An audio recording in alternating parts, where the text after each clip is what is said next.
Hi everyone. পূর্বের ভিডিওতে আমরা নামপাইয়ের কিছু এক্সাম্পল দেখেছি, নামপাই দিয়ে কি কি করা যায় এগুলো আমরা দেখেছি। এই ভিডিওতে আমরা আরেকটু দেখব প্রয়োজনীয় জিনিসগুলো যেগুলো আমাদের আসলে লাগবে। আমরা নামপাইতে ঠিক ততটুকু দেখব যতটুকু আমাদের ডাটা সায়েন্সে আসলে লাগবে। তো আমরা আরেকটা কোড সেল ওপেন করি।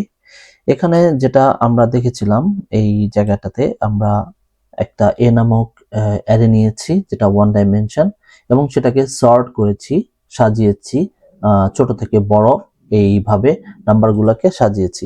এখন আমরা যেটা করি, আমরা একটা এ নামক একটা ভ্যারিয়েবলের মধ্যে নামপাই অ্যারে নিচ্ছি, যেটাকে আমরা অ্যারেঞ্জ দিয়ে 15টা এলিমেন্ট বলে দিলাম যে তুমি 15টা এলিমেন্ট নাও।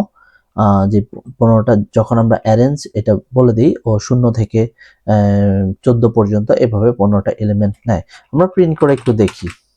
এটাকে আমরা যদি প্রিন্ট করি তাহলে আমরা দেখলাম যে 0 থেকে 14 পর্যন্ত এইভাবে 15টা এলিমেন্ট নিয়েছে।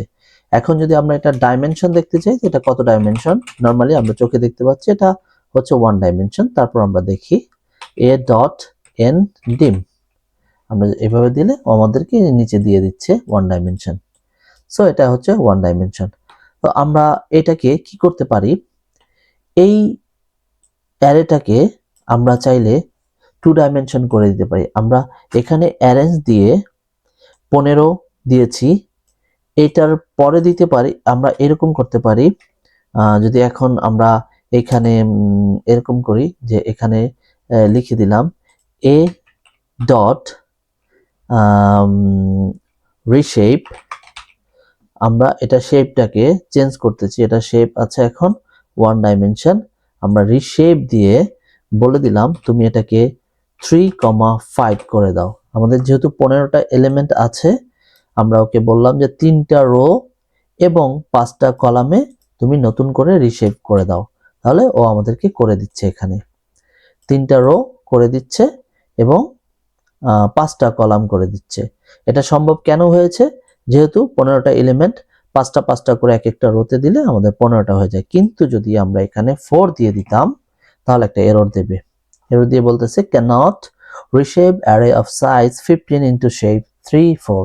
সো অবশ্যই আমাদের এটাকে 3,5 এ দিতে হবে। তাহলে আমরা রিশেপ করতে চাইলে মনে রাখতে হবে আমাদের এলিমেন্ট কয়টা আছে এবং সেটাকে কিভাবে ভাগ করা যায়।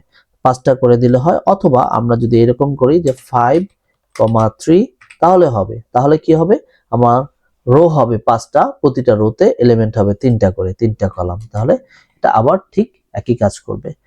আমরা এটাকে সহজে বোঝার জন্য কি 5 ইন্টু 3, 3 5 15 বা 5 3 15, এভাবে 15টা এলিমেন্ট আমরা ডিভাইড করতে পারি। সো আমরা কি করলাম, এইখানে যদিও আমি দেখিয়েছি কি এলিমেন্ট নিয়ে রিশেপ করেছি, কিন্তু এই রিশেপ করার পর এটাকে কিন্তু আমরা এর মধ্যে আর রাখি নাই। এই কারণে যেটা হচ্ছে, এখানে যদি আমি এখন এটাকে প্রিন্ট করি, ও আমাকে সেই পূর্বের ওয়ান ডাইমেনশন দেখাবে, পূর্বের ওয়ান ডাইমেনশন দেখাবে। দেখি আমরা প্রিন্ট করে, হ্যাঁ ওয়ান ডাইমেনশন দেখাচ্ছে, কারণ আমি ওকে রিশেপ করে আবার এর ভিতরেই রাখতে হবে, সেটা আমরা করি নাই। তাহলে আমরা সেটা করি, a equals to a dot reshape 5,3। So এটাকে এখন যদি করি আমাদের এটা টু ডাইমেনশনে দেখাচ্ছে। সো আমরা একটা জিনিস এখানে একটু আগের মতো আবার একটু দেখার চেষ্টা করি। এখানে যদি আমি কোনো কিছু প্রিন্ট না দিয়ে লিখি তাহলেও অ্যারে সহ দেখাচ্ছে, অ্যারে শব্দটা লিখে পুরো স্ট্রাকচারটা দেখাচ্ছে। আর যদি আমরা প্রিন্ট করে দেই তাহলেও শুধু ভেতরের এলিমেন্ট গুলো দেখাচ্ছে। তো এই জায়গাটা যেন আমরা কনফিউজ না হই। আচ্ছা, তো আমাদের এখন এ নামক একটা অ্যারে আছে বা লিস্ট আছে, যেটা ডাইমেনশন যদি এখন আমরা প্রিন্ট করি, প্রিন্ট এ ডট এন ডিম, তাহলে ও আমাদেরকে ডাইমেনশন বলতেছে টু ডাইমেনশন, কারণ এখানে রো আছে এবং কলাম আছে। এটাকে আমরা আরেকটু শর্ট ফর্মে করতে পারি। শর্ট ফর্মে কি করতে পারি, আমরা এইখানে যেমন এর মধ্যে নিয়ে তারপর এটাকে আবার রিশেপ করেছি, এটা না করে আমরা শুরুতে একবারেই করতে পারি। কিভাবে করতে পারি, আমরা যখন এখানে ডিক্লেয়ার করেছি এ এনপি ডট অ্যারেঞ্জ, আমরা এটার পরে একটা ডট দিয়ে রিশেপ এখানে লিখে দিতে পারি 5,3।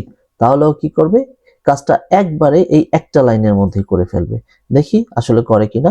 এই হুবহু আমরা এখানে যেই জিনিসটা আছে ওই জিনিসটাকে আমরা উপরে পাই কিনা। হ্যাঁ, আমরা পাচ্ছি। তাহলে কি আমাদের এই বাড়তি এটার দরকার নেই। সো আমরা এই সেলটাকে ডিলিট করে দিলাম, আমাদের এটা দরকার নেই। সো আমাদের এখন এ যে অ্যারেটা সেটা হচ্ছে এইরকম 2 ডাইমেনশন একটা অ্যারে, যার রো হচ্ছে 5টা এবং কলাম হচ্ছে 3টা। এখন এই জায়গাটায় যদি আমি আরেকটা নিয়ে নিলাম, বি বি ডট অ্যারেঞ্জ, এই অ্যারেঞ্জের মধ্যে আমি দিয়ে দিলাম 3,5, সরি, আগে দেব হচ্ছে 15টা এলিমেন্ট, তারপর দিয়ে দিলাম রিশেপ 3,5। এই কথাটা দিয়ে দিলে আমাদেরকে একটু ভুল করেছি, অ্যারেঞ্জ এনপি ডট অ্যারেঞ্জ, আমি এখানে একটু ভুল করেছি। তাহলে ও আমাদেরকে, আমি যদি প্রিন্ট করি বি, তাহলে বিটাকে দেখাচ্ছে যার হচ্ছে 3টা রো এবং 5টা কলাম আছে। তো আমরা শিখলাম কিভাবে একটা অ্যারে তৈরি করা যায় এবং সেটাকে কিভাবে রিশেপ করা যায়। আমরা এখন যেটা করব, আমাদের এখানে একটা অ্যারে আছে এ, এখানে একটা অ্যারে আছে বি, এই দুইটাকে আমরা জানি যে ম্যাট্রিক্স মাল্টিপ্লিকেশন যেটা ডট প্রোডাক্ট, ওইটা কিভাবে নামপাইতে খুব সহজে করা যায়, আমাদের কিছুই করা লাগবে না, খুব সহজে করা যায়। আগে আমরা একটু দেখি ওইটার চিত্রটা আসলে কিরকম। ডট প্রোডাক্ট বলতে আমরা সেইটাকে ম্যাট্রিক্স মাল্টিপ্লিকেশনটা আমি একটু জাস্ট মনে করানোর জন্য আমি এখানে একটা ইমেজ দিলাম। তারপর দেখি আমরা ইমেজটা, আমরা ধরে নিলাম আমাদের একটা ম্যাট্রিক্স আছে এইরকম, যেটা হইতাছে যার 2টা রো এবং 3টা কলাম। আরেকটা ম্যাট্রিক্স আছে যার 3টা রো 2টা কলাম। আমরা জানি ম্যাট্রিক্স মাল্টিপ্লিকেশনের ক্ষেত্রে প্রথম ম্যাট্রিক্সের কলাম সংখ্যা এবং পরের ম্যাট্রিক্সের রো সংখ্যা সমান হইতে হয়, না হলে মাল্টিপ্লাই করা যায় না। সো আমরা দেখলাম যে প্রথমটার যদি আমি কলাম সংখ্যা দেখি আছে 3, পরেরটার রো সংখ্যা আছে হচ্ছে 3। সো এই দুইটা সমান, এই দুইটা সমান হইলে আমি মাল্টিপ্লিকেশন করতে পারবো এবং এই রেজাল্টিং যেই রেজাল্টটা হবে মাল্টিপ্লিকেশনের, সেটা হবে প্রথমটার হচ্ছে রো, পরেরটার হচ্ছে কলাম, এই সাইজের একটা ম্যাট্রিক্স হবে, যেটা হবে আমাদের আউটপুট। তো প্রথমটার রো আছে কত 2 রো সংখ্যা, পরেরটার কলাম সংখ্যা আছে 2, তার মানে 2/2 একটা মাল্টিপ্লিকেশন একটা ম্যাট্রিক্স হবে আমাদের রেজাল্ট। আমরা দেখতেছি রেজাল্ট ম্যাট্রিক্সটা 2/2 আছে। তো আমরা দেখি আসলে এক্স্যাক্টলি এই জিনিসটাই আমরা যখন নামপাই দিয়ে করব, ও দেখি আমাদের করে দেখাতে পারে কিনা এক্স্যাক্টলি। তো আমরা কি করলাম, এ নামক একটা অ্যারে নিচ্ছি বা ম্যাট্রিক্স নিচ্ছি, যার মধ্যে আমরা এলিমেন্ট দিয়ে দিচ্ছি এরকম করে 1, 1, 2, 3, তারপর হচ্ছে আমরা আরেকটা নিচ্ছি রো 4, 5 and 6, আমাদের একটা হইলো। এবার আমরা যদি আবার বিটা নেই np ডট অ্যারে, এটার মধ্যে আমরা আবার দিয়ে দিচ্ছি হচ্ছে, আমরা এই প্রথমে দুইটা ম্যাট্রিক্স তৈরি করতেছি। তাহলে প্রথমটা আছে 10, 11, প্রথম রোতে এটা আছে, দ্বিতীয় রোতে আছে 20, 21, তারপর হচ্ছে আমাদের তৃতীয় রোতে আছে 30, 31।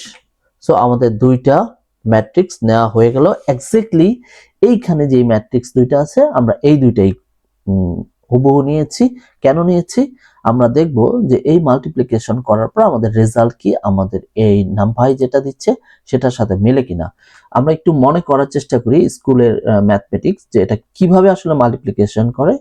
প্রথম রোটা যদি আমি বলি 1 multiplication by 10 plus 2 multiplication with 20, এভাবে 3 ইন্টু 30, এটা হচ্ছে প্রথম এলিমেন্ট। এভাবে দ্বিতীয় এলিমেন্ট, তৃতীয় এলিমেন্ট প্রত্যেকটা এভাবে মাল্টিপ্লাই করে, সর্বশেষ আমাদের যোগফল এটা হয়। আমরা দেখি আসলে এনপি দিয়ে করলে কি আমাদের ওইটা আসে কিনা। তো এনপি দিয়ে আমরা কিভাবে করি, আমরা হচ্ছে রেজাল্টস এটার মধ্যে নিলাম এনপি ডট, আমরা সরাসরি এনপি ডট ডট, এটা হচ্ছে ডট মাল্টিপ্লিকেশন, এটার মধ্যে দিলাম এ কমা বি, তার মানে এর সাথে তুমি বিটাকে ডট প্রোডাক্ট করো, যেটা ডট ম্যাট্রিক্স মাল্টিপ্লিকেশন যেটা। তাহলে আমরা যদি এখানে এক্সিকিউট করি আমাদের এক্স্যাক্টলি এই রেজাল্টটা আসার কথা, দেখি আসে কিনা। হ্যাঁ, আমাদের আসতেছে এখানে 140, 146, তারপর 320, 335। এটাকে আমরা যদি একটা রেজাল্ট নামক ভ্যারিয়েবলের মধ্যে রাখি, তারপর সেই ভ্যারিয়েবলটাকে আমরা যদি প্রিন্ট করে দেই রেজাল্টস, তাহলে আমরা ওই একই রেজাল্টটা দেখতেছি। তো আমরা এখানে শিখলাম কিভাবে একটা ম্যাট্রিক্স মাল্টিপ্লিকেশন করা যায় নামভাই দিয়ে। সো আমরা মাল্টিপ্লিকেশন জানি, আমরা পরবর্তীতে আরো অনেক কিছু শিখবো।